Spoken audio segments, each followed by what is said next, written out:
암이 전이 됐을 때 생기는 주요 증상에는 무엇이 있나요? 암이 전이 되었을 때 생기는 주요 증상이라고 한다면 참 질문 자체가 좀 막긴 한데 어디에 전이 되느냐 하는 게 문제겠죠. 암의 특징이 전이지 않습니까? 다른 데로 옮아져 가는 거, 이게 전이죠. 옮아가지 않는다면 암이 아니죠. 양성 종양이고 다른 데로 옮아가기 때문에 악성 종양이죠.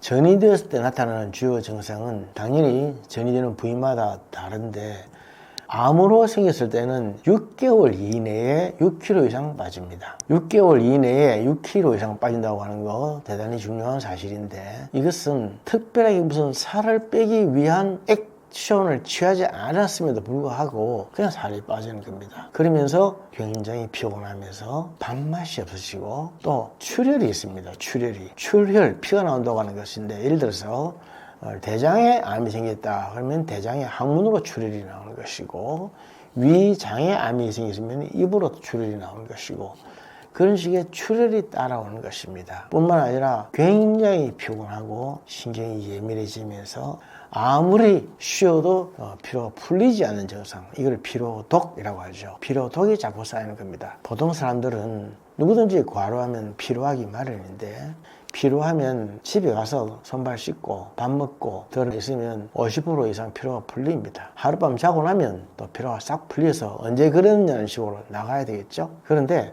어제의 피로가 오늘까지 이어지고 도저히 피곤해서 정신을 못 차리겠고 이럴 때는 만성 소모성 질환이 있지 않나. 만성 소모성 질환의 대표적인 것이 암이라고 하는 것입니다. 암이라고 하는 것이 있지 않나 한번 검사해 볼 필요가 있는데 암에 반드시 있을 것이 하나가 체중이 빠지는 것 그리고 출혈이 있는 것이다 라고 하는 말씀 살짝 덧붙였습니다. 의외로 암을 키우는 식습관에는 무엇이 있나요?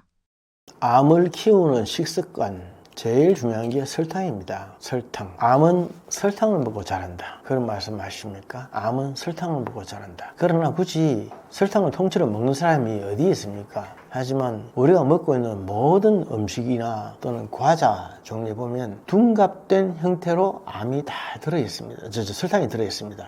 둔갑된 형태의 설탕이 들어있는 것입니다. 그래서 자기는 음식을 먹는다고 생각하지만 실상은 설탕을 먹는 거예요. 김치를 먹어도 그렇고 김치찌개를 먹어도 그렇고 대부분의 음식이 설탕이 다 들어있고 또 과자를 먹을 때는 그 속에 설탕이 아주 범벅이 되어 있습니다. 그렇지만 겉으로는 설탕이라고 생각 안 하고 음식이라고 생각하고 먹죠. 암은 설탕을 먹고 자란다. 설탕, 달달한 음식을 좋아하는 우리의 식습관이 암을 키운다라고 하는 것입니다. 뿐만 아니라 과식하는 습관입니다. 우리가 아무리 몸에 나쁜 음식이라 하더라도 과식을 하지 않으면 큰 문제가 안 됩니다. 어느 정도의 독성에 대해서는 우리 몸에서 다 해독할 수 있는 그런 능력이 있습니다. 자정 능력이 있죠. 스스로 몸 안에서 다 풀어버리고 독을 없앴다는 것이죠. 그게 간이지 않습니까? 모든 독은 간에 다 모입니다. 간에 다 모이는데 우리 몸에서 제일 큰 화학 공장이 이 간이 독을 해독시켜 주기 때문에 독이 밖으로 빠져나가고 몸에 쌓이지 않는 것입니다. 근데 간에서 독소가 다 빠져나가지 못하면 그 독이 빠져나가는 길이 있는데 그게 담관인데 그 담관을 통해서 독이 빠져나가는데 담관이 딱 막히면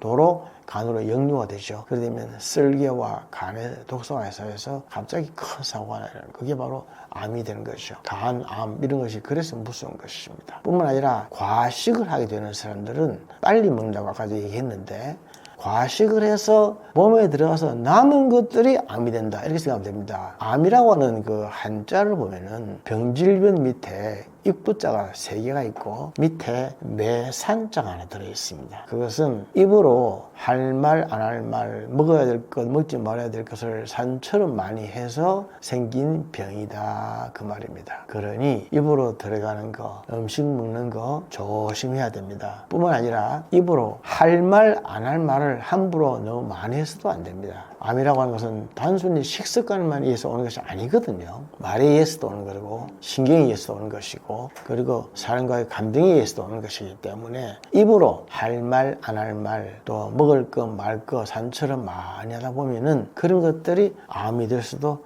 있다라고 하는 거죠. 그러면서 운동을 하지 않고 스트레스가 많이 쌓이고 그렇게 되면 그게 원인에 대해서 오히려 암이 자꾸만 키워진다라고 하는 겁니다. 뿐만 아니라 암에 걸렸으면서도 우리 한국 사람들의 특징이 자꾸 쓸데없는 것을 많이 먹는 경향들이 있습니다. 제가 항상 임상에서 강조를 하는 건데 메이저와 마이너라고 하는 게 있습니다. 우리가 많이 먹어서 몸에 도움이 되는 걸 메이저라고 하죠. 3대 영양소, 탄수화물, 지방, 단백질 이런 것들은 많이 먹어야 몸에 양분이 되는 겁니다. 그에 비해서 마이너 팩터가 있습니다. 이것은 미량 원소라고 하는 것인데 비타민과 미네랄입니다. 이것들은 조금 먹어야 됩니다.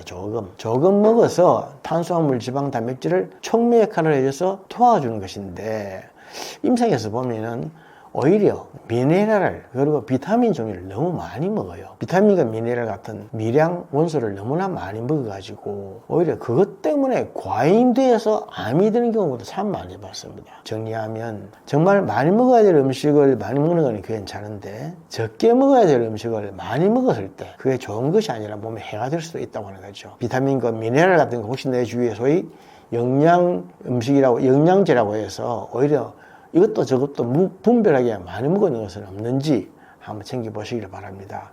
그런 것들이 소량으로 흡수되어야 될 것들이 너무나 많이 들어가면 오히려 그런 것들 때문에 암이 될 수도 있습니다. 예를 들어서 비타민 B가 아무리 좋다고 해도 그것을 너무 많이 먹으면 뇌에 종양이 생기는 것과 같은 이유입니다. 그런 식의 우리가 알지 못하는 그런 영양제를 너무 많이 먹어서 또는 몸에 좋다고 이것저것 좋다더라 하는 것을 근거 없이 많이 먹어서 오히려 그런 것 때문에 몸에서 암이 생기고 암이 더 악화되는 경우도 많이 있다라고 하는 것을 꼭 얘기하고 싶습니다.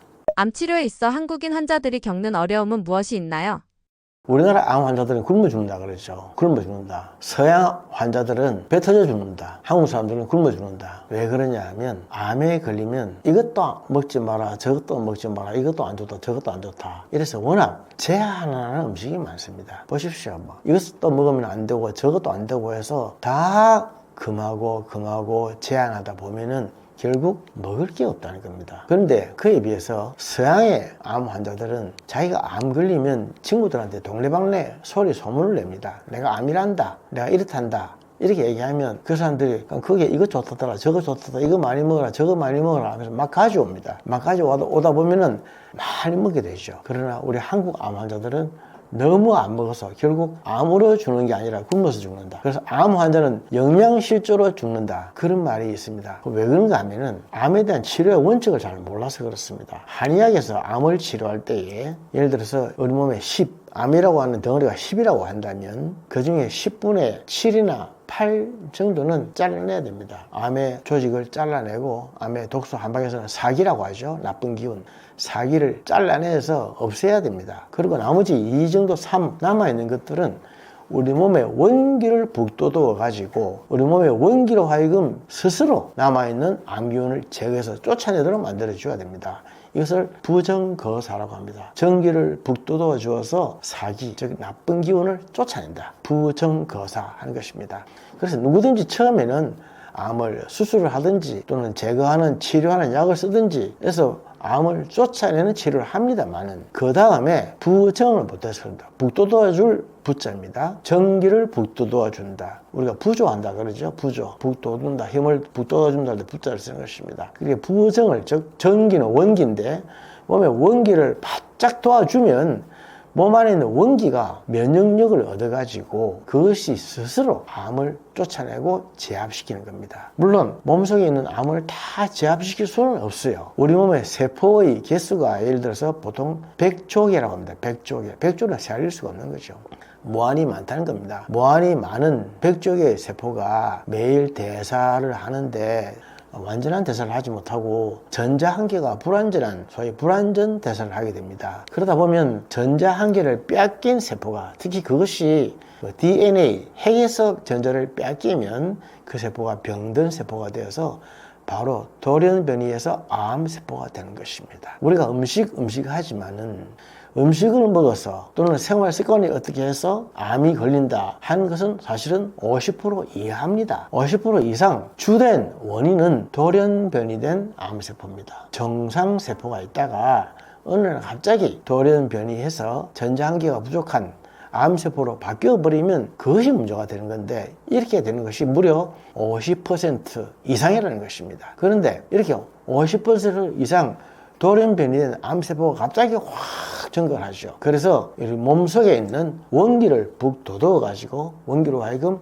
그것을 쫓아내게 만들어서 개수를 줄이는 것입니다. 암세포가 누구든지 다 가지고 있습니다만은 10억 마리 이하로 줄어들면은 암이 아니다, 낫다라고 말합니다. 아까 제가 100쪽이라고 얘기했죠. 누구든지 100쪽의 암을 가지고 있습니다. 정상적인 세포가 있습니다만은 암세포가 10억 마리 이상 발견이 되면은 암이라고 하고 그 이하로 줄어들면 암이 나았다, 암이 없다 그렇게 말하는 겁니다. 그래서 그렇게 10억 마리 이하로 줄어들게 만드는 데는 약으로 끝까지 하다 보고 끝까지 수술로 하다 보면은 결국 암은 없었는지 모르겠지만 사람은 죽어버릴 수가 있습니다. 그래서 우리 몸속에 있는 원기를 북돋워 가지고 몸 자체 내의 힘으로 암을 쫓아내고 만들어서 무력하게 만든다. 그래서 있기는 조금 있어도 아무런 힘을 못 쓰게 만드는 적과의 동침을 만들어 버리면 평생 살아가는데 큰 지장이 없을 수 있는 것입니다. 그래서 우리가 식습관을 조심하고 또 이렇게 생활 습관, 생활 환경 이런 것들을 바꾸고 고치는 것이 무엇보다도 중요하지 않나 그렇게 생각합니다. 원장님께서 건강을 위해서 지키고 있는 원칙 있으신가요? 네, 건강을 제가 생각하고 있는 나름대로의 원칙이 있습니다.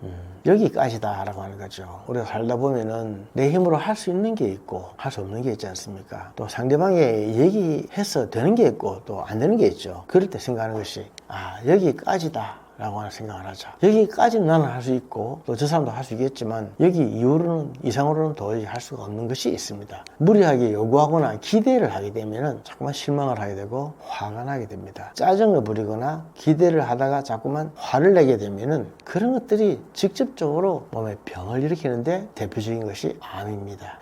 암 환자들에게 나타나는 여러 가지 특징 중에 하나가 신경질적인 사람, 많이 불안해하고 긴장해하는 사람, 또 다른 말로 하면 완벽주의자죠. 완벽주의자들에게 많이 나타납니다. 그래서 완벽주의라고 하는 것 자체가 사실은 굉장히 병인데 완벽주의자의 특징은 자기가 병이라고 하는 것을 모르고 있습니다. 나이가 들어갈수록 세상을 살아가려면 좀 부족해도 된다. 여기까지다. 더 이상은 할 수도 없고 또 해서는 안 된다. 기대해서는 안 된다. 라고 하는 것을 미리 예단하고 포기하고 하는 것이 좋죠. 제가 결혼을 하는 후배들이 그렇게 얘기합니다. 결혼식이라는 것은 대단히 참 의미 있고 아주 행복한 일이지만 또 다른 의미에서 보면 미리 포기하는 것을 배우는 것이다.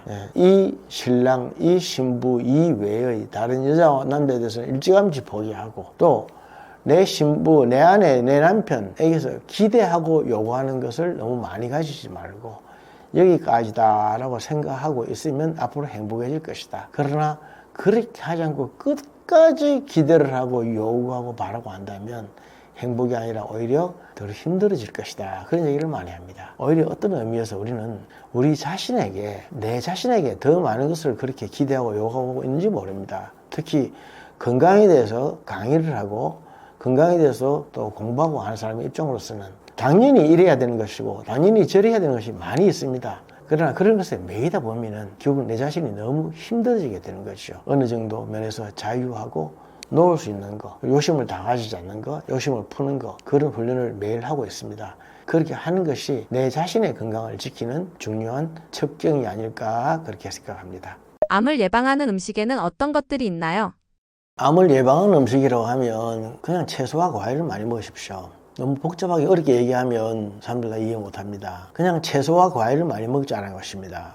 채소와 과일 중에는 사실 다양한 색깔들이 많이 있죠. 빨간색, 노란색, 파란색, 흰색, 검은색 많이 있는데 한의학에서 빨간색은 심장에 좋고 피에 좋고 노란색은 간에 좋고 파란색은 또 위장에 좋고 흰색은 폐에 좋고 검은색은 콩팥에 좋고 그거 다 있는데 그리고 복잡하게 생각할 필요 없이 그냥 다양한 색깔의 음식을 많이 드십시오. 특히 실제적으로 흰 색깔이라든지 검은 색깔의 음식은 생각보다 많이 없습니다. 흰색 같으면 생선의 흰살이라든지 또는 버섯 이런 거겠죠. 그리고 검은색 같으면 미역 같은 거 이런 음식인데 생각보다 흰색과 검은 음식이 많이 없습니다. 식당에 가서 흰색과 검은 음식이 나오면 무조건 다 먹으십시오. 그리고 다른 색깔 중에도 색깔이 진한 게 좋습니다. 진한 색깔의 음식, 특히 채소와 과일을 많이 먹으십시오. 우리가 채소와 과일에 대해서 아무리 연구를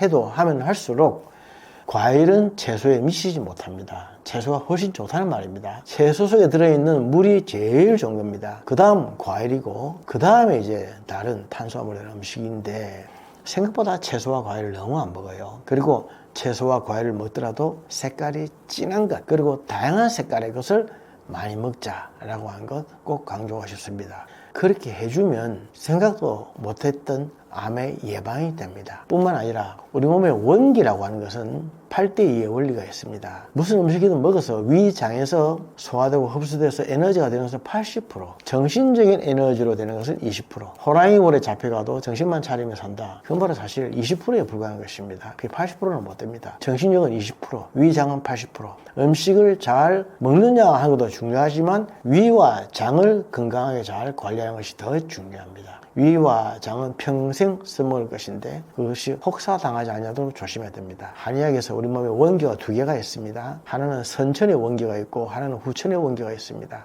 선천의 원기는 태어나면서부터 가지고 있는 원기, 신기, 콩팥 신자를 쓰는데 양기를 말합니다. 섹슈얼 에너지 파워, 성적인 기능 이거죠. 이제 청춘이 되면 한창 하다가 갱년기 되면 사그라지는 것입니다. 그러나 그에 비해서 비기라고 하는 것이 있는데 이것은 음식을 먹고 소화하는 기능입니다. 죽을 때까지 가는 것입니다. 그래서 제일 중요한 것이 소화의 기능, 위와 장의 기능, 비기입니다. 비기. 사람은 신기가 약해져도 비기가 강해지면 그 힘으로 죽을 때까지 가는 것인데 제일 마지막에 신기와 비기가 다 떨어지면 그냥 죽는 거죠. 원기가 떨어지면 죽는 것이다. 그 말입니다. 그래서 어떤 음식보다 중요한 것은 어떤 음식이든 소화하고 흡수해서 우리 몸에 에너지화 시킬 수 있는 위와 장의 기능이 더 중요하다. 그게 비기가 중요하다. 그래서 위장을 상하지 않도록 그렇게 조심하는 것이 대단히 중요합니다. 많이 먹지 말고 조금 적게 먹고 빨리 먹지 말고 천천히 먹으면서 자극성 있는 것을 피하고 그리고 몇 가지 원칙 그렇게 해놓는 것이 중요하다고 생각합니다. 암 환자들을 위해서 위로의 말씀 부탁드립니다. 암 환자분들에게 해드리고 싶은 얘기가 있는데 사실은 암 환자는 누구든지 나만 왜 이럴까라고 생각을 갖고 있습니다. 그러나 실제로 요즘 서너 명 중에 한 명이 암 환자입니다. 또 암이 있어도 천수를 다하는데 아무리 지장 없게만 만들면 됩니다. 그래서 암이 있는 환자나 암이 없는 사람이나 천수를 같이 하면서 갈 수 있는 방법은 많이 있습니다. 암은 완전히 제거해야만 되는 것도 아니고 또 있어도 큰 효과, 예를 들어서 어머니 같은 경우가 갑상선 암으로 지금 10년 이상 되었는데 연세가 많아서 암이라고 진단을 받아도 그대로 그냥 케어만 합시다. 이걸 관리라고 부릅니다. 관리만 잘하면 꼭 칼을 내지 않고도 천수를 누리는데 아무런 문제가 없는 경우도 많이 있습니다. 그래서 암이 걸렸을 때 많은 사람들이 아주 당황해하고 또 힘들어하고 비관하고 하는데 절대로 그러하지 마시고 정말 내 나이에 내 체력에 정말 어떻게 치료하는 것이 제일 좋을까 반드시 한번 살펴보십시오. 여러 가지 방법이 있습니다. 그리고 에너지를 도와야 됩니다. 제가 아까 말씀드렸듯이 암 때문에 죽는 것처럼 보여도 실제는 영양실조 때문에 죽는 게 더 많다. 외국 사람들은 오히려 그러지 않다라고 하는 것입니다. 그래서 암 환자분들에게 적절한 음식, 영양을 취하면서 치료의 방법도 다양하게 있으니까 하나만이 아니라고 하는 거 생각하시고 다양하게 살펴보는 것도 도움이 되지 않을까 생각합니다. 식단 관리를 하는데도 뱃살이 안 빠지는 이유는 무엇인가요? 뱃살에 대해서는 참 할 얘기가 많이 있습니다. 뱃살이 찐다라고 하는 것은 여러 가지 이유가 있지만 식사를 적당히 잘하면서 운동을 하면 반드시 빠지게 되어 있습니다. 식단 관리를 하고 운동도 하는데 뱃살이 안 빠진다라고 하는 것은 제대로 하고 있지 않다는 뜻입니다. 먼저 식사를 어떻게 하는가를 봐야 되겠죠. 식사는 항상 그렇지만 순서가 중요합니다. 무엇을 먹느냐보다는 순서를 어떻게 먹느냐가 더 중요하다는 거죠. 제일 먼저 채소를 먹으십시오. 채소를 먹고 반찬을 다 먹는데 그 다음 단백질이라든지 지방질을 먹고 그 다음에 탄수화물을 먹는데 밥은 조금 적게 국은 건더기 위주로 먹고 국물은 남긴다. 그러한 원칙을 딱 가지십시오. 그러면서 천천히 먹어야 됩니다. 밥을 천천히 먹고 음식을 천천히 씹어 먹으면 5분이나 10분만 있으면 포만감을 느끼면서 배가 부르게 됩니다. 그래서 뱃속이 조금 더 부르게 해지면 딱 숟가락을 넣어야 됩니다. 그렇게 하지 않고 배가 빵빵해질 때까지 음식을 계속 먹으면 10분만 있으면 배가 부풀어 나서 터져나갈 것처럼 아주 기분 나쁜 포만감이 생기게 되죠. 음식을 먹어서 제때에 먹어서 하루 3끼 먹는데 제때에 먹어서 그것이 우리 몸에 뱃살이 되거나 그러지는 않습니다. 제때에 먹지 않고 때가 아닌 때에 먹는 것, 밤중이라든지 또는 먹지 말아야 될 때에 먹는 거, 여분에 먹는 이런 것들 때문에 뱃살이 많이 찐다 라고 하는 것을 잊지 마시기를 바랍니다. 뿐만 아니라 하루 3끼 먹는 밥 이외에 맥주라든지 술이라든지 이런 기호식품 때문에 오히려 여분의 칼로리가 많아져서 그것들이 뱃살이 되는 경우가 많습니다. 음식이 들어가서 모든 음식은 당이 되죠. 포도당으로 바뀝니다. 탄수화물, 지방, 단백질 이 세 개가 다 포도당으로 바뀌는데 탄수화물이 포도당으로 바뀔 확률은 제일 높고 단백질이 포도당으로 바뀔 확률은 조금 낮아요. 하지만 다 바뀝니다. 그런데 이 포도당으로 쓰고 남은 것은 또 전부 다 중성 지방으로 바뀝니다. 다시 말하면 탄수화물도 남은 것은 지방이 되고 단백질도 지방이 되고 지방도 지방이 된다. 그러니 몸속에 남아있는 것은 지방이죠. 중성 지방이죠. 간에 쌓이면 지방 간, 심장에 쌓이면 지방 심, 내장에 쌓이면 지방 내장, 내장 지방, 그리고 배에 쌓이면 뱃살 이렇게 되는 것입니다. 뱃살이 쌓일 때는 배라든지 옆구리라든지 허벅지 이런 데 쌓이기 때문에 그런 데가 둥그렇게 되는 것이죠. 그래서 이런 식사를 반드시 식사를 할 때 하자. 할 때 이외에는 하지 말자고 하는 거. 식사할 때에는 식사 순서를 좀 지켜서 하자고 하는 거. 그리고 두 번째로는 운동입니다. 뱃살이 자꾸 찌고 빠지지 않고 그런 사람들은 다른 운동 할 거 없고 걷기만 하십시오. 하루에 1시간씩 빠른 걸음으로 1시간에 5km 정도 빠른 걸음으로 일주일에 4번 이상 그렇게 해서 손이 이렇게 코 위로 오르듯이 이렇게 크게 저으면서 이렇게 하루에 1시간 정도씩 꼭 하십시오. 그렇게 해주면 100% 빠집니다. 뱃살이 빠질 때는 그 전에 먼저 얼굴살부터 빠집니다. 얼굴의 살도 좀 빠지면서 배의 살도 빠지고 그러면서 훨씬 다르게 되는데 할 수 있으면 당연히 달리기를 하면 더 빨리 빠지겠지만은 나이가 든 사람들은 달리기를 하면 오히려 심장이라든지 혈압이나 혈관에 문제가 올 수도 있습니다. 그래서 빠른 걸음으로 약간 헉헉 끓을 정도로 빠른 걸음으로 1시간은 달린다. 그 대신 그것은 밥 먹고 나서 1시간 정도 후에 하든지 아니면 당뇨가 없는 사람 같으면 밥 먹기 전에 하든지 그렇게 해서 해주면 좋겠다. 식사와 운동을 적절히 해주면 뱃살은 반드시 빠지게 되어 있고요. 운동하지 않는 사람의 특징은 배는 튀어나오고 허벅지는 약하게 되는데 운동을 하면 반대가 되죠. 허벅지는 단단하게 되고 배는 들어가게 됩니다. 그리고 이렇게 매일 걸어주면 장단지가 단단하게 됩니다. 장단지, 종아리라고 하죠. 종아리는 제2의 심장이라고 합니다. 종아리가 단단하고 건강해야 심장까지 돌아가는 피가 잘 돌아가기 때문에 건강해지는 것이고 종아리를 만져봐서 종아리가 물렁물렁하고 자꾸 골아지는 사람은 운동하지 않는 것이고 문제가 됩니다. 사람은 나이가 아무리 들어도 다리가 튼튼해서 제 발로 걸어 다닐 수 있으면 건강한 겁니다. 그러나 다리가 약해서 자꾸 쓰러지거나 넘어지거나 하게 되면 수명에 지장이 오게 되는 것이죠. 그래서 걸을 수 있을 때에 열심히 걷고 빨리 걷고 많이 걷는다고 하는 것은 대단히 중요한 것입니다.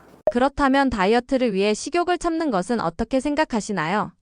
식욕을 참는 것은 좋지 않습니다. 우리 몸은 절대 손해보지 않습니다. 손해보지 않는 것이 두 개 있습니다. 하나는 배고 하나는 눈입니다.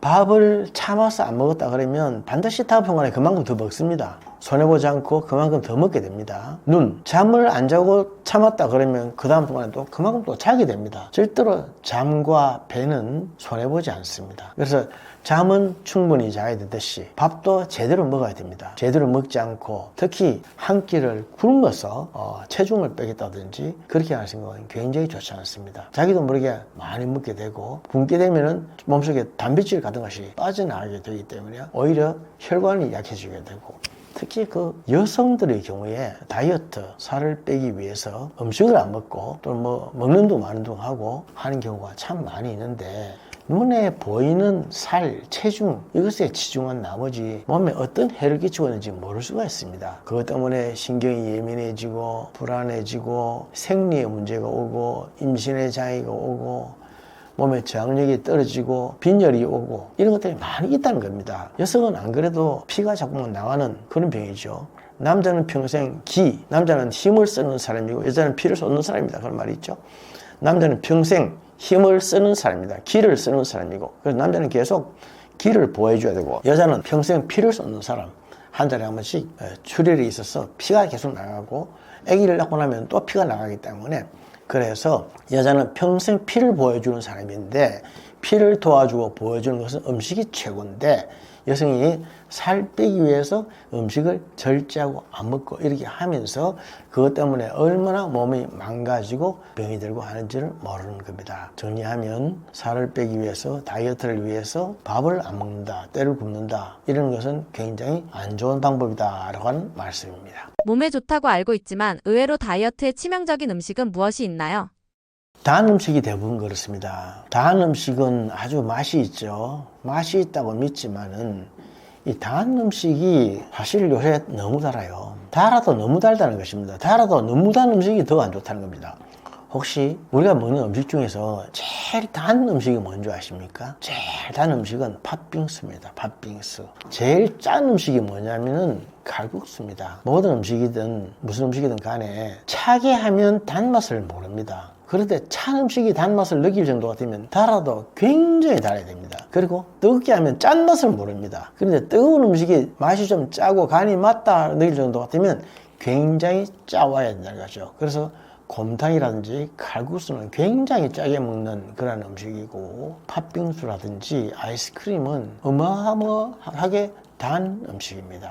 굉장히 단 음식 그리고 굉장히 짠 음식 이러한 음식들은 다이어트에 치명적인 것입니다. 그런데 맛있는 음식은 달면서도 짭니다. 굉장히 달면서도 굉장히 짠 음식이 사실은 다이어트에 굉장히 좋지 않은 음식입니다. 뿐만 아니라 우리가 생각 없이 먹는 그런 기름 있죠. 식용유. 특히 불에 이렇게 튀긴 것은 그 치킨, 그 프라이드 치킨 이런 경우는 어떤 불에 어떤 기름에 튀기는지 우리가 모르지 않습니까? 식용유는 처음에 아주 맑은 식용유 때는 이소 식용유라고 그래가지고 아주 몸에 좋은 겁니다만은 이것이 열을 가하면 새까맣게 되죠. 새까맣게 기름이 타버리면 이거는 이제 트랜스 기름이라고 합니다. 트랜스 지방이 되어버리면 바로 발암 물질이 됩니다. 뿐만 아니라 직접적으로 비만을 일으키게 되는 원인이 되기도 합니다. 그런데 이게 이제 프라이드 치킨을 사왔을 때 이것이 어떤 기름에 튀기는지를 모르고 그냥 먹지 않습니까? 대부분이 자꾸 했던 기름 또 쓰고 하다 보면 시커먼 기름에 태울 수 있는 겁니다. 역시 트랜스 기름에 태워진 음식을 많이 먹을 수 있다고 하는 거 굉장히 위험하고 안 좋은 겁니다. 또 우리가 올리브유를 많이 쓰는데 올리브유는 참 좋은 거죠. 엑스트라 버진 올리브유를 많이 쓰는데 그건 올리브유도 이렇게 열을 가하게 되면 이것이 트랜스 올리브 될 수 있습니다. 예를 들어서 토마토 같은 것을 먹을 때 토마토나 방울토마토를 이렇게 약간 불에 이렇게 익혀서 먹는다. 프라이팬에다 이렇게 구워서 먹는다 하죠. 구워서 먹을 때 말이죠. 굽고 난 다음에 올리브유를 살짝 발라서 먹나 아니면 올리브유를 쳐서 굽느냐 하는 거죠. 올리브유를 쳐서 구우면은 그 올리브유가 트랜스 기름이 됩니다. 트랜스 지방 돼서 몸에 발암 물질이 될 수가 있고 또 당에도 직접 좋지를 않고 살찌게 한 것이 될 수 있습니다. 그러나 먼저 토마토를 살짝 구운 상태에서 기름을 잘 발라서 먹는다고 하면 아주 좋은 겁니다. 그만큼 다른 겁니다. 그래서 똑같은 엑스트라 버진 올리브유를 먹는다고 해도 만드는 방법에 따라서 우리 몸에 독이 될 수도 있고 해가 또 유익이 될 수도 있다라고 하는 것이죠. 그리고 견과류 같은 거 아몬드라든지 땅콩이라든지 호두 참 좋지 않습니까? 하루에 보통 20알 정도 많아야 30알 정도 하루에 그 이하로 먹는 게 좋습니다. 근데 이게 맛있다고 해서 또 많이 먹으면은 이게 또 굉장히 고칼로리입니다. 굉장히 고칼로리이기 때문에 살찌게 하는 원인이 되는 겁니다. 뿐만 아니라 우리 견과류가 대부분 소금이라든지 설탕에 이렇게 범벅이 될 수 있는데 일단 먹을 때는 설탕이나 소금이 조미되지 않은 것 그런 것을 먹어주는 것이 좋습니다. 그렇게 해주면 다이어트에 굉장히 도움이 될 뿐만 아니라 몸에 독이 된 것을 막을 수가 있다라고 하는 말씀 잠깐 드리겠습니다. 원장님께서 추천하시는 다이어트에 도움이 되는 음식에는 어떤 것들이 있나요? 다이어트에 도움이 되는 음식물들, 고단백 저지방이죠. 고단백 저지방의 대표적인 것은 닭가슴살이지 않습니까? 닭가슴살 같은 거.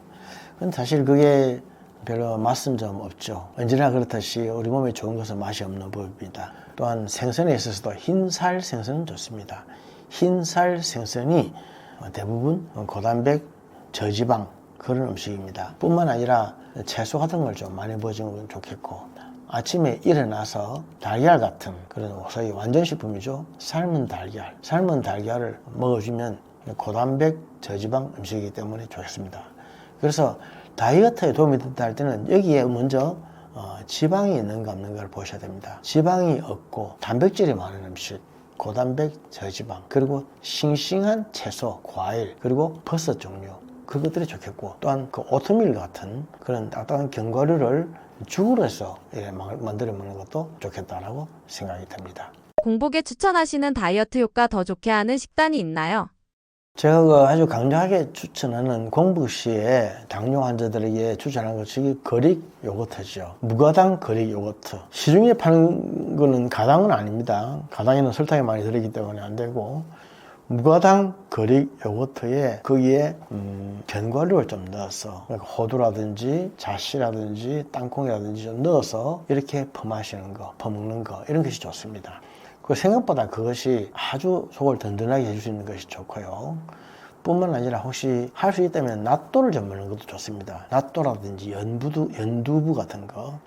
낫또는 그 끈적끈적한 그 냄새 때문에 싫어하는 사람들이 많이 있는데, 사실 낫또가 굉장히 좋은 겁니다. 낫또를 냉장고에서 꺼내서 5분 정도 넣어두면 안에 있는 그 유익균들이 살아나는 시간입니다. 살아나면 거기에 엑스트라 버진 올리브유를 차숟가락으로 하나 정도 딱 떨어뜨려서 잘 섞어가지고, 그래서 이렇게 먹는데 밥하고 같이 먹으면 되죠. 그런데 밥을 안 먹더라도 그것만 먹어도 속이 든든해집니다. 그렇게 하면서 녹즙 같은 것도 좀 먹어주면 좋습니다. 녹즙은 그 철에 나오는, 제철에 나오는 싱싱한 그런 것을 많이 같이 해서 아기를 먹어주면 그 한 잔만으로도 크게 도움이 되는데, 많이 마실 필요는 없고 보통 커피 한 잔 마시는 정도로 해서 쫙 마셔주면 속이 편안해지면서, 특히 우리 몸속에 공복 시에 이런 싱싱한 미네랄과 비타민이 들어가면 흡수가 촥촥 됩니다. 그러면서 피가 맑아지는 거죠. 당뇨라고 하는 것은, 또는 살이 찐다고 하는 것은 한마디로 피가 산화되는 겁니다. 산성으로 기울어지기 때문에 산화된 피를 빨리 풀어주기 위해서 항산화물질을 많이 먹어주고, 그래서 피를 약한 알칼리성으로 만들어져서 피를 맑게 깨끗하게 해주는 것이 포인트입니다. 그러기 위해서는 방금 제가 말씀드린 이런 것들을 이렇게 공복 시에 먹어주면 빨리 소화되고 흡수가 되면서 포만감도 느끼게 되고, 살이 절대 찌게 하지 않는, 살찌는 것을 막아주는 그런 좋은 효과가 있다라고 하는 말씀 드리겠습니다. 뱃살이 아니라 사실 염증이다라는 말도 있는데요. 염증에 대해서는 어떻게 생각하시나요? 우리 그 만성염증에 대해서 설명을 한 거 좀 덧붙이겠습니다. 사람이 죽는 10가지 이유 중에서 두 번째로 중요한 것이 만성염증의 관리입니다. 사람은 누구든지 사실은 한두 개 정도의 만성적인 염증을 가지고 있습니다. 겉으로는 드러나지 않는다 할지라도 염증이 있는데, 이러한 것들이 소위 말하는 지속성인 상태로 그냥 있다가 어느 날 다른 병에 탁 만난다든지 해서 이게 활동성이 되고 진행성이 되어버리면 얘기가 달라집니다. 예를 들어서 간이 안 좋다든지 어디 한쪽 구석이 안 좋은 데가 있었는데 코로나 걸렸다든지 급하게 갑자기 감기에 걸리다든지 해서 열이 나면서 염증 지수가, 염증 수치가 올라가 버리면은 그것이 원인이 돼서 갑자기 폐혈증이 온다든지 폐렴이 온다든지 그래서 갑자기 사람이 죽을 수가 있습니다. 지속성인 상태에 있던 것들이 어느 날 활동성이 되는 것 또는 급성인 상태로 바뀌는 것을 대단히 조심해야 됩니다. 그래서 만성염증의 관리는 대단히 중요한데, 어떤 병이든 만성적으로 오랫동안 지속이 되면 사람들이 무관심하게 되고 정신을 놓게 됩니다. 안심하고 방심을 하게 되는데, 그렇게 갑자기 복병처럼 치어올 수 있는 거죠. 그래서 만성염증이 있는 분들은 빨리 치료를 받는 게 좋고, 그러기 위해서는 깨끗한, 한방에서 말하는 기가 맑은 음식을 많이 먹어주는 게 좋습니다. 기가 맑은 음식은 제일 대표적인 것이 버섯 종류입니다. 여러분들은 버섯 종류를 얼마나 좋아하시는지 모르겠는데, 사실은 버섯은 생각보다도 우리 몸의 면역력을 도와주고 항산화시켜주고 항암물질이 있어주고 만성염증을 관리해주고 그래주는데 굉장히 좋은 겁니다. 밥을 만들 때도 그렇고 국을 만들 때도 된장을 만들 때도 그렇고 버섯을 조금씩 넣어서 한번 해보십시오. 기가 맑아지면서 피를 맑게 해주는데 크게 도움이 됩니다. 그리고 몸이 많이 허약하고 기운이 없는 사람들은 인삼을 많이 쓰는 것도 좋습니다. 인삼에다가 대추를 넣어가지고 인삼과 대추만으로 그렇게 달여서 그것을 냉장고 안에 넣어 놔뒀다가 자주 끓여서 마시고 하면 우리 몸에 기운을 도와주고 피를 맑게 해주고 만성적인 염증들을 세균을 죽여주는데 크게 도움이 됩니다. 인삼은 큰 보약일 뿐만 아니라 아주 살균 작용도 강한 좋은 약입니다. 그래서 오래된 병들, 몸이 약한 사람들에게는 몸의 원기를 도와서 자기 몸의 원기로 하여금 병을 쳐내게 만들어주는 것이 인삼이다라고 하는 얘기를 꼭 드리고 싶네요. 거기다가 대추를 조금 넣어서 같이 해주면 훨씬 나아집니다. 단순 피로나 건망증을 치매 증상과 헷갈려 하시는 분들이 많은데요. 치매 증상에는 어떤 것들이 있나요? 네, 오늘은 치매에 대해서 얘기를 하겠습니다. 단순 피로라고 하는 것은 그냥 본인이 피로감 느낀다. 다시 말해서 하룻밤 충분히 잠을 자고 나도 피로가 회복되지 않을 때, 이런 것이 일주일에 두세 번 이상 계속될 때 피로다라고 말하죠. 피로라고 하는 것은 젖산입니다. 락틱 애시드, 젖산이 우리 몸속에 쌓여 있어서 근육 속에 쌓여 있다가 이것이 H2와 CO2로 분해되어서 H2는 물로 나오고 땀으로 나오고 CO2는 코로 가스로 나온다면 피로가 분해되는 거죠. 그러면 피로가 없어지는 것인데 그것이 몸속에 쌓여 있으면 근육 속에서 여기저기 아주 아프게 되는 것이 단순 피로독이라고 하는 것입니다. 그리고 건망증이라고 하는 것은 자기가 잘 잊고 있다, 잊어버린다라고 하는 사실을 아는 것이고 잊었다가 다시 또 생각이 나고 하는 게 이게 건망증입니다. 근데 오늘 말씀드리고자 하는 치매는 그거와 좀 다른데 오늘 치매에 대해서 조금 메커니즘을 설명을 하겠습니다. 우리가 어떤 사물을 기억을 하게 되면 뇌 뒷속에 해마 안에 단기 기억 저장 장치라고 하는 게 있습니다. 단기 기억 저장 장치. 이곳에 들어가서 딱 기억이 됩니다. 그런데 이것이 계속적으로 반복 학습을 하게 되면은 이것이 기억이 장기 기억 저장 장치로 이동이 되는데 장기는 측두엽이 있죠. 양쪽에 있는 측두엽 안에 있는 장기 기억 저장 장치라고 하는 곳에서 기억이 이송이 됩니다. 그러면 죽을 때까지 기억이 잊어지지 않는 거죠. 예를 들어서 우리가 어린 아이 때, 초등학교 때 배웠던, 공부했던 내용들 중 책에 나오는 이야기들 또는 할머니, 할아버지 하신 말씀들 중에서 우리가 오랫동안 기억하고 있는 것 있죠. 이런 것들은 이미 장기 기억 저장 장치에 기억이 되어 있는 겁니다. 그래서 죽을 때까지 잊어버리지 않는 겁니다.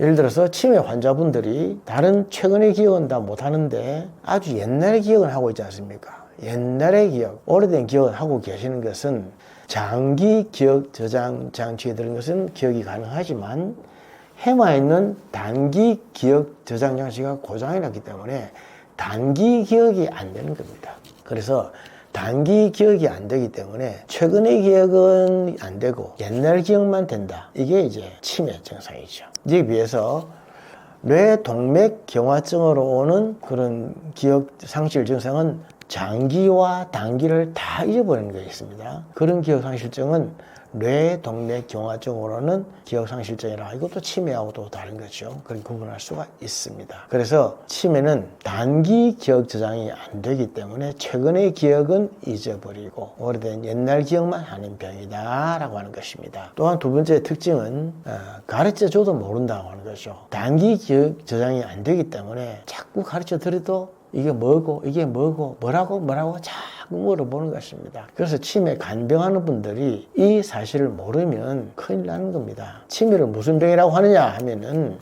환자는 보호자에 의해서 학대를 당하고 보호자는 환자에 의해서 디비지는 병이다. 그렇게도 말합니다. 아무리 똑같은 말을 해드려도 모르니까 결국 화가 나는 거죠. 짜증이 나는 거죠. 그래서 환자는 또 보호자에게 학대를 당하게 되는 그러한 병이 바로 치매라고 하는 병이다라고 하는 것입니다. 뿐만 아니라 치매의 3대 인지장애 증상이 있습니다. 세 가지를 잘 잊어버리는 증상들. 시간, 장소, 그리고 사람이죠. 시간, 장소, 사람.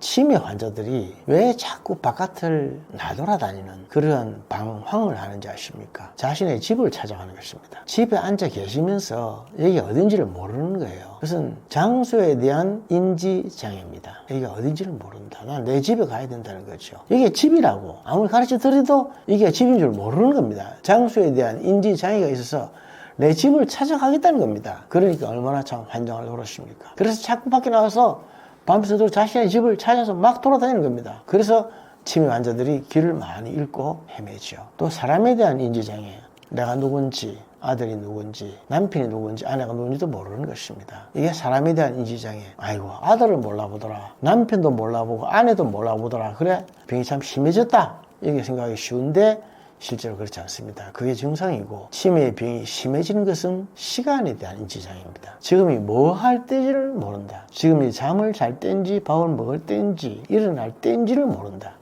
시간에 대한 인지장애가 있어서 방금 식사를 해놓고 또 식사를 하려고 할 때, 방금 씻어놓고 또 씻으려고 할 때, 병이 심해졌구나, 그렇게 느끼면 됩니다. 그리고 또 하나는, 세 번째로는 인격의 장애가 오는 병이다. 치매는 인격의 장애가 옵니다. 물론 가끔은 얌전한 착한 치매가 있습니다. 하지만 대부분의 사람들에게서 치매 환자들은 인격이 황폐화됩니다. 욕을 하게 되고, 성을 내게 되고, 고함 지르고, 포악한 행동을 하게 되고, 또 성적으로 돌발적인 행동을 하게 됩니다.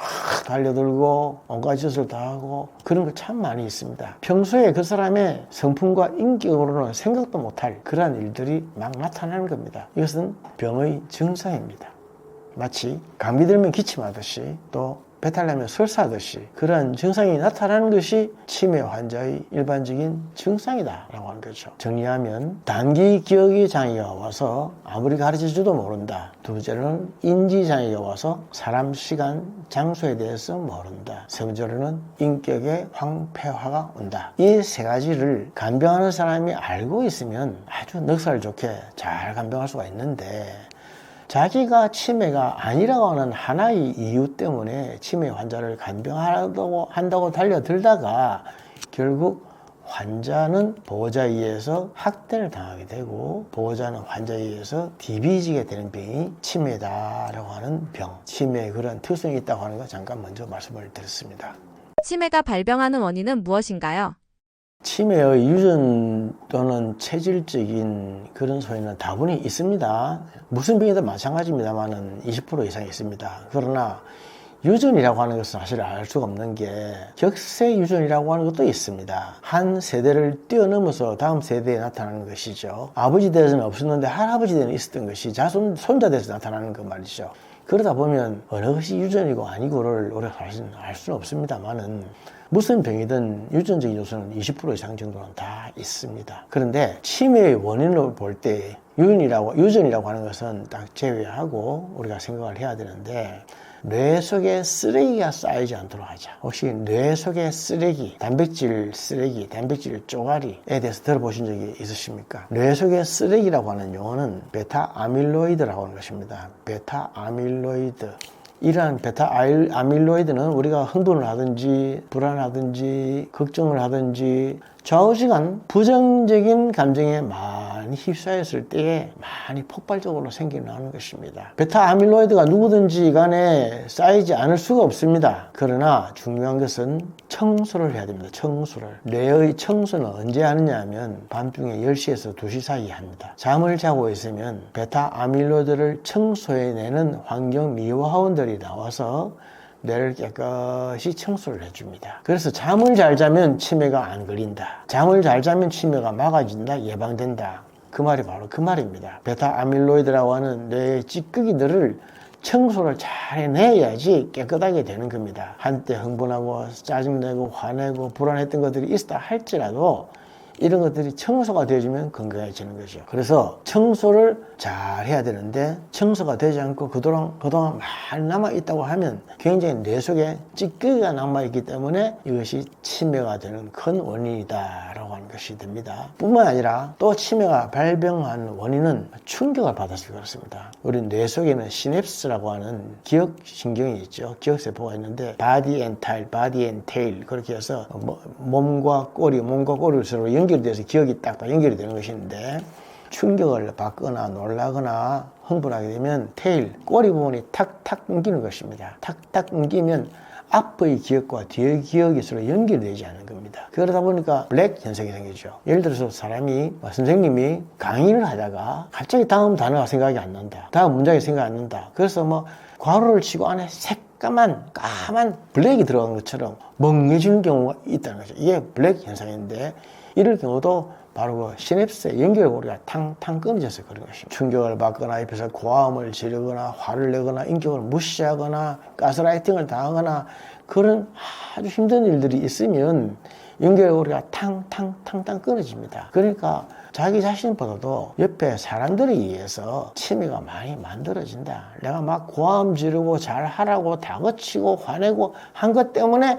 당한 사람은 오히려 치매에 걸릴 수도 있다고 하는 걸 미리 안되면 조심을 할 수가 있겠죠. 치매는 낫는 병이 아닙니다. 안 걸려야 됩니다. 예방을 해야 되는 거지, 일단 한번 걸린 상태는 낫지를 않습니다. 그래서 연결고리를 탕탕탕탕 끊어버리지 않도록 조심해야 된다고 하는 거. 그리고 치매는 머리를 안 쓰려고 하면 옵니다. 머리를 안 쓰려고 막 그만하자, 더 이상 생각하기 싫다, 이제는 쉬어야 되겠다, 쉬다 보면 자꾸 쉬워집어지는 거. 그렇게 해서 뇌를 자꾸 써야 뇌 속에 주름이 깊어지면서 뇌가 건강하고 맑고 또 젊게 되어가는 것인데, 뇌를 안 쓰다 보면 주름이 자꾸 펴지면서 기억이 없어지고 뇌 자체가 또 자꾸만 줄어들게 됩니다. 뇌의 체적이, 용량이 줄어들게 되면서 자꾸 기억력이 감소되게 되는 것이 원인이다 하는 것. 뿐만 아니라 뇌 동맥 경화증이 있어서 혈관이 부딪히면서 피가 공급이 안 되기 때문에, 그것 때문에 기질적으로 기억력이 떨어지고 뇌가 약해져서, 뇌 체적이 약해져서 동맥 경화의 하나로서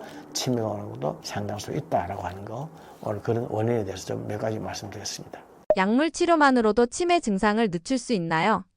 치매는 약물 치료만으로 되는 건 절대 아니죠. 치매 환자들에게 병원에서 약을 주기 때문에 그 약을 먹으면 도움이 될 것이다 라고 생각을 하고 있는데, 뇌 영양제입니다. 약물 치료만으로 치매를 고쳐주는 건 절대로 아닙니다. 그 대신 치매를 고쳐주는, 실제로 치매를 고친다고 말하는 게 아니죠. 일단 더 나빠지지 않도록 만들고, 치매 상태에서 조금이나마 좋아질 수 있도록 만들어주는 여러 가지 방법이 있습니다. 그런 방법들을 같이, 소위 말하는 생활요법으로 같이 치료를 해야지 약물 치료에만 의존해서는 되는 병이 아닙니다. 생활 습관만으로도 치매를 늦추거나 치료할 수도 있나요? 치매는 매일매일의 생활요법에서 치료하는 것이 중요합니다. 치매 환자들에게 제일 많이 권하는 것이 좌방구와 우방구를 다 활용하는 겁니다. 우리 뇌는 왼쪽 방구는 기억력이라든지 종합적인 사고라든지 또는 암산이라든지 하는 거 있지 않습니까? 그런 방구가 있고, 우측 방구는 음악, 미술, 체육이라든지 또는 이런 예능, 예체능의 창조적인 그러한 것을 하는 방구가 있죠. 그런데 이런 좌방구와 우방구를 노화시키지 말고 자꾸 발달시키는 훈련을 해주는 것이 좋습니다. 그래서 제가 항상 하는 얘기가 평생 학습을 하라는 거죠. 평생 학습. 이걸 다른 말로 생애 학습이라고 하는데, 우리가 국어, 영어, 수학을 배워서 60대까지 써먹고 60대부터는 음악, 미술, 체육, 실과, 가정, 그리고 외국어 이런 것을 배워서 30년간 써먹는 것입니다. 그렇게 하면 60대 초반에 그런 학습을 해서 공부를 하면 뇌가 굉장히 맑아지고 발달해지고 젊어집니다. 그러면 치매 확률이 훨씬 적어집니다.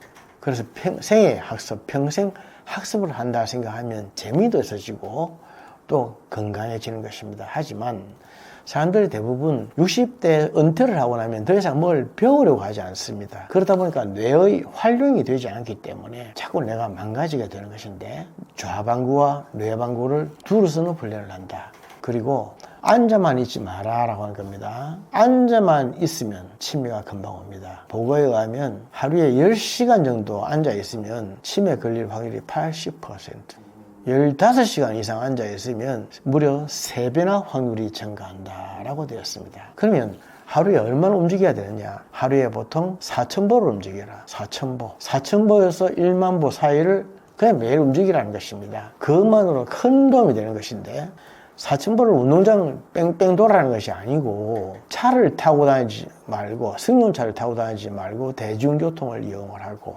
한 정거장 정도 전에 내려서 걷고 계단 같은 것은 웬만하면 오르락 내리락 하고 엘리베이터를 안 타는 것으로 하고 이런 식으로 하는 것만 해도 이리저리 합하면 하루에 4,000보는 된다는 거죠. 생활에서 이렇게 하루에 4,000보를 조금씩 걷는 훈련을 해주고 하면 이게 단순히 다리의 힘만 올리는 것이 아니라 치매에도 굉장히 도움이 된다. 치매 예방에 도움이 되어서 하루에 4,000보 이상만 걸어주면 굉장히 좋다는 것이고 뿐만 아니라 음식을 먹을 때도 아까도 말씀을 드렸지만 소위 말하는 약한 알칼리 음식을 많이 먹어주는 게 좋습니다. 약한 알칼리 음식, 보리밥이라든지 잡곡밥이라든지 또는 현미라든지 채소, 생선, 과일 이런 거 다 약한 알칼리 음식.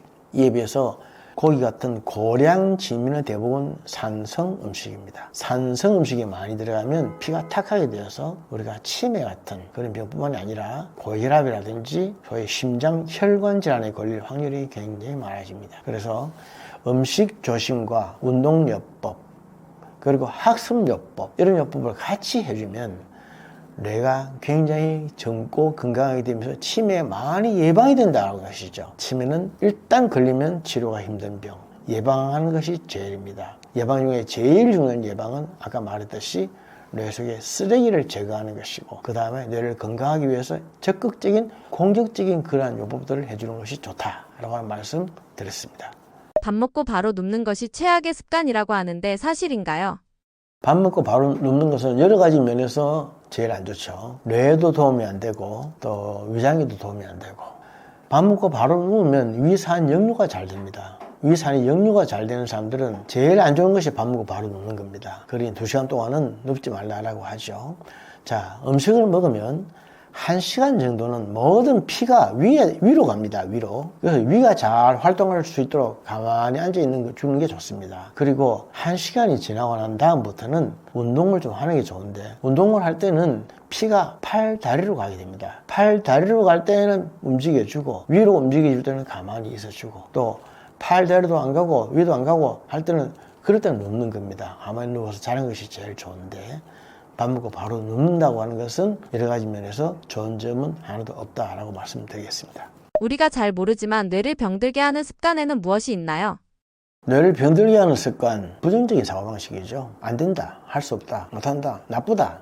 입만 열면 그런 부정적인 말만 많이 하는 사람들이 있습니다. 안 돼부터 나오는 사람들이 있습니다. 안 돼부터. 아니야, 안 해. 안 돼, 나쁘다, 뭐 기분 나쁘다 이런 식의 부정적인 말들을 많이 하는 습관들. 그리고 또 나는 늙었다, 나는 안 돼, 이미 나는 늙었다, 자기를 늙었다고 생각하는 사람들. 자기는 아직까지 젊었다. 이거는 이제 뭐라 했냐면 절대 나이라고 하는데 절대 나이가 어떠하더라도 주관적 나이, 내가 생각하는 내 나이는 아직 29세다, 나는 30세다 이렇게 생각하는 주관적 나이가 젊은 사람은 치매에 훨씬 덜 걸리고 건강하게 살아갑니다. 그러나 주관적 나이가 늙었다고 생각하는 것, 객관적 나이가 늙었기 때문에 주관적으로도 당연히 늙었다 뭐 이렇게 생각하는 것은 굉장히 자기에 좋지 않다는 것이죠. 아무리 객관적으로 나이가 늙었다 하더라도 주관적으로 그렇게 생각하지 마십시오. 요즘은 또 세상이 달라져서 많이 달라졌기 때문에 0.7을 곱해야 됩니다. 우리 선대에, 우리 아버지 대에 70세라 그러면 지금 0.7을 곱하면 49세죠. 지금 49살 정도밖에 안 되지 않습니다. 요새 누가 나이 60이라고 환갑잔치를 합니까? 그래서 옛날에 나이 70세는 지금 나 50세 정도 돼야 옛날 나이 70세 정도 된다는 거죠. 그만큼 우리가 젊게 살고 있는데 그럼에도 불구하고 자꾸 객관적 나이 때문에 나이는 늙었다, 나는 늙었다, 나는 안 돼, 나는 못해 이런 식으로 부정적인 생각을 자꾸 하고 있는 사람들은 치매에 걸릴 확률도 제일 많고 무슨 병에든 잘 걸릴 수 있고 특히 암 같은 그런 골치 아픈 병에도 잘 걸릴 수 있는 가능성이 많습니다. 의외로 이렇게 생각하면서도 그것이 잘못된 것인 줄 모르고 당연하다고 생각하는 사람들이 참 많이 있습니다. 생각 하나 바꾸고 고치면 얼마든지 달라질 수 있죠. 내가 젊고 아직 할 수 있다고 생각하면 뭐든지 배울 수 있고 할 수 있죠. 그래서 이런 말이 있습니다. 영원히 죽지 않을 것처럼 생각해라. 내일 죽을 것처럼 살고 영원히 죽지 않을 것처럼 생각해라. 내일 죽는다면 오늘 다 해놔야 되겠죠. 열심히 부지런히 다 해놓고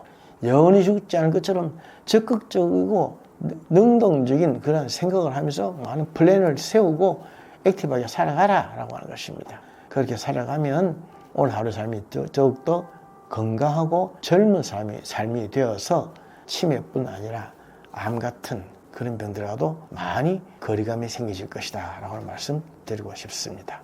이런 증상이 있으면 당뇨입니다 하는 증상들은 무엇이 있나요? 네, 당뇨라고 하면 제일 먼저 갈증이 나죠. 한의학에서는 그것을 소갈증이랍니다. 소갈증. 참 목이 탄다는 말이죠. 그래서 이상하게 자꾸 물을 마셨는데도 불구하고 또 목이 타고 또 배가 자꾸 고프고 소변을 자주 본다. 이것을 삼다라고 하는데 다음 당뇨 다갈이라고 해서 물을 많이 마시고 밥을 많이 먹어도 배가 고프고 목이 마르고 소변을 자주 보는데 그러면서 자꾸 피곤해진다. 본인이 피곤하다고 느낄 때는 반드시 당뇨를 한번 의심해 볼 필요가 있습니다. 당뇨가 아니고도 그럴 수가 있지만은 당뇨일 경우에는 보통 그러면서 체중이 좀 빠지죠. 체중이 살살살 빠져나갈 때 그럴 때는 당뇨가 아닌가 제일 먼저 의심해 볼 필요가 있습니다. 당뇨 환자에게 있어서 수분 섭취가 중요하다고 하는데 왜 그런가요?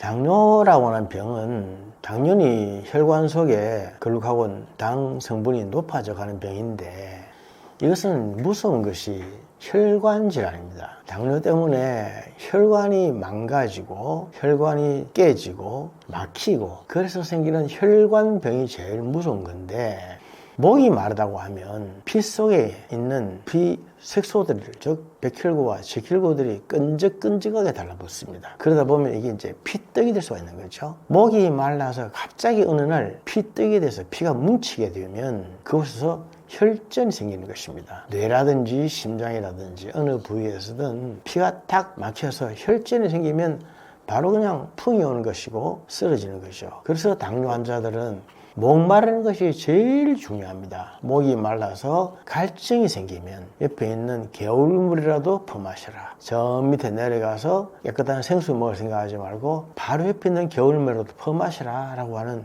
그 얘기 대단히 새겨 들었으면 좋겠습니다. 서양인보다 한국인이 당뇨에 취약한 이유는 무엇인가요? 이것은 두 가지 이유가 있습니다. 하나는 유전적인 이유이고 또 하나는 생활 습관적인 문제입니다. 유전적인 이유로는 사람들이 조금 췌장이 작다라고 되어 있죠. 외국 사람들에 비해서 서양 사람들에 비해서 한국 사람들은 췌장이 좀 작다. 그 췌장에서 인슐린이 분비가 많이 되어야 그래야 당뇨가 조절이 되는데 췌장 자체가 조금 작다. 그게 유전적인 한국인만의 이유입니다. 뿐만 아니라 우리나라 사람들은 탄수화물을 많이 먹습니다. 서양 사람들은 오히려 단백질을 많이 먹는 데 비해서 우리나라 사람들은 탄수화물을 많이 먹어서 탄수화물이 몸에 들어가서 이게 당분이 됩니다. 포도당이 되는데 포도당이 되고 남은 것은 또 중성지방이 되는데 포도당이 되는 탄수화물을 너무 많이 먹고 마시기 때문에 그 두 가지 이유 때문에 우리나라 사람들에게 특별히 당뇨가 많다 이렇게 얘기할 수가 있습니다. 소변에 거품이 생기는 증상도 당뇨를 의심해 봐야 하나요? 소변에 거품이 생기는 것을 단백뇨죠. 단백뇨는 당연히 콩팥에 문제가 있어서 온 것입니다. 콩팥에 보면은 사구체가 있지 않습니까? 사구체가 우리 몸에 물을, 즉 소변을 걸러주는 곳이죠. 이것은 도라문강 하나 정도, 다시 말해서 180리터 정도의 물을 사구체에서 하루에 걸릅니다. 걸러서 99%를 재흡수시키고 1.8리터 정도만 밖으로 나가게 하는데 그게 소변인데 이 사구체의 대부분이 혈관으로 되어 있는데 당뇨가 걸리면은 혈관이 망가져서 사구체에 들어있는 혈관이 약하기 때문에 사구체에서 필터링하는 걸름 작용이 약해져서 단백질 같은 것이 걸러지지 못하고 소변으로 나가기 때문에 단백뇨가 많이 생겨서 단백뇨 때문에 거품이 많이 생기는 것입니다. 그러나 거품이 생기는 것만 가지고 단백뇨라든지 또는 당뇨라든지 또는 콩팥이 망가졌다 이렇게 함부로 말하기는 어렵습니다. 그것은 왜 그러냐면 여러 가지 먹는 음식물과도 상관이 있을 수 있기 때문에 그렇죠. 원장님께서 추천하시는 당뇨에 좋은 음식이 있나요? 우리는 생활 습관 중에서 음식 먹는 습관 때문에 당뇨에 많이 걸린다 라고 해도 과언이 아닙니다. 그래서 음식을 먹을 때에 밥을 먹을 때 특별히 조심해야 될 것이 흰 쌀밥을 먹지 말자. 잡곡밥이라든지 현미 그리고 보리밥도 좋은 겁니다. 사실은 이래 조금 거친 음식들 있죠. 이것을 조식이라 그러는데 이런 조식을 많이 먹도록 하고 채소를 많이 먹는 게 중요합니다. 항상 음식 조심을 잘하면 건강을 지켜지는 것인데, 반찬을 밥처럼, 다시 말해서 부식을 주식처럼, 주식을 부식처럼 먹자. 주식을 부식처럼 조금 먹고 부식을 주식처럼 제일 먼저 먹자는 것입니다. 밥을 먹을 때 제일 먼저 채소부터 먼저 먹는 겁니다. 그리고 난 다음에 단백질이라든지 이런 것을 지방질 먹고 난 다음에 마지막에 탄수화물을 먹는데, 아까도 얘기했지만 한국 사람들이 탄수화물을 많이 먹고 탄수화물 위주의 식사를 하다 보니 서양인들보다 당뇨에 많이 걸리는 겁니다. 그래서 탄수화물은 좀 적게 먹는다. 좀 더 구체적으로 얘기하면 밥은 한 숟갈 드러내어 놓고 먹고, 아니면 조금 남기든지, 국은 건더기 위주로 먹는 것입니다. 밥이든 국이든 완전히 싹싹 다 핥아 먹는 것을 완전하게 먹는다. 그래서 완식이라고 합니다. 우리는 옛날부터 완식을 하라고 배워왔지만 완식을 하지 말고 조금씩 남기는 것이 좋습니다. 조금 남겨도 된다. 배가 부르면 웬만하면 조금 남겨도 된다. 그래서 그렇게 먹는 것을 소식이라고 그러죠. 소식, 차라리 완식보다는 소식을 하는 것이 당뇨에 안 걸리고 건강을 위해서 더 좋다 하는 말씀 팁으로 드렸습니다. 반대로 의외로 당뇨병을 악화시키는 식습관에는 무엇이 있나요? 당뇨를 악화시키는 식습관은 맛있는 걸 많이 먹는 거죠. 우리가 보통 맛이 있다라고 할 때는 그게 무슨 맛인가 하면 짠맛과 단맛입니다. 짠맛이 있고 단맛이 있을 때에 맛이 있다. 그리고 그것이 바로 맛이 좋다 하는 말과 통합니다. 그런데 짠맛만 있거나 단맛만 있으면 맛이 없는 거죠. 짠맛도 없고 단맛도 없다. 그러면 네 맛도 내 맛도 아니다 해서 아무 맛도 없다. 그렇게 말하는데, 특히 맛있는 음식, 짜면서도 단 음식이 들어가면은 당뇨가 악화됩니다. 단 음식 자체가 몸을 살찌게 하는 것도 있지만은 그게 다 짠 음식이 같이 들어가면 혈압도 높게 합니다. 그래서 짠맛과 단맛을 같이 먹으면 당뇨도 나빠질 뿐만 아니라 고혈압도 오게 되는데, 사실 5년 정도 이상 된 당뇨 환자들에게서 보면은 거의 90% 이상이 고혈압과 당뇨는 같이 옵니다. 당뇨 환자가 고혈압도 오고 고혈압 환자가 당뇨도 같이 오고, 그런 경우가 90% 이상. 이것은 짜고도 단 음식을 많이 먹는 것하고 직접적인 상관이 있습니다. 그래서 당뇨가 아닌 사람이 고혈압인 경우보다도 당뇨인 사람이 고혈압을 가지고 있으면 풍이라든지 쉼, 심장, 뇌 질환에 걸릴 확률이 5배 이상 높아진다. 뿐만 아니라 치매에 걸릴 확률도 5배 이상 높아진다. 그렇게 알고 있으면 됩니다. 우리가 당뇨병을 악화시킬 뿐만 아니라 고혈압도 악화시키고, 그러면서도 끊지 못하는 것은 한마디로 그냥 맛이 있어서 그랬는데, 맛이 있는 음식은 또한 반드시 많이 먹게 마련이죠.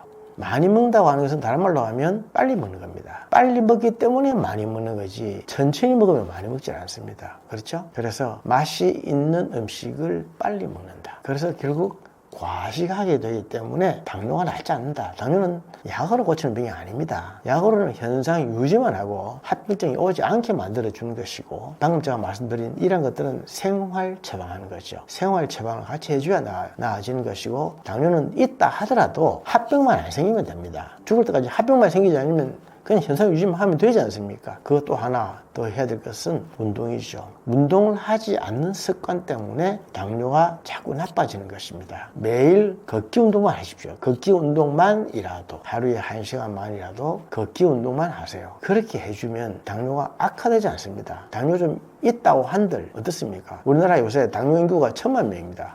우리 한국 5200만 명 중에서 당뇨 환자가 한 650만 되는데, 뇌당능장애까지 치면 1000만 명이 넘습니다. 그러니 5분의 1이 당뇨인데, 그렇다고 해서 반드시 무슨 사고가 생기거나 큰일이 나지는 않습니다. 그것은 매일매일 생활에서 음식 조심과 그리고 운동요법 해주면서 일상에 약을 같이 복용을 해주면 있어도 합병증이나 사고가 나지 않을 수 있다라고 하는 것이죠. 이것이 바로 당뇨의 관리입니다. 당뇨는 관리만 잘 해주면은 큰 합병증 없이 잘 갈 수 있는 병이기도 하고, 그래서 당뇨 환자들은 일종의 친구처럼 적과의 동침한다라고 하는 것처럼 가볍게 생각하고 편안하게 살아가주면 오히려 좋을 것입니다. 당뇨가 낫지 않으면 어떡하나 걱정이신 분들을 위해 해주실 말씀 있으신가요?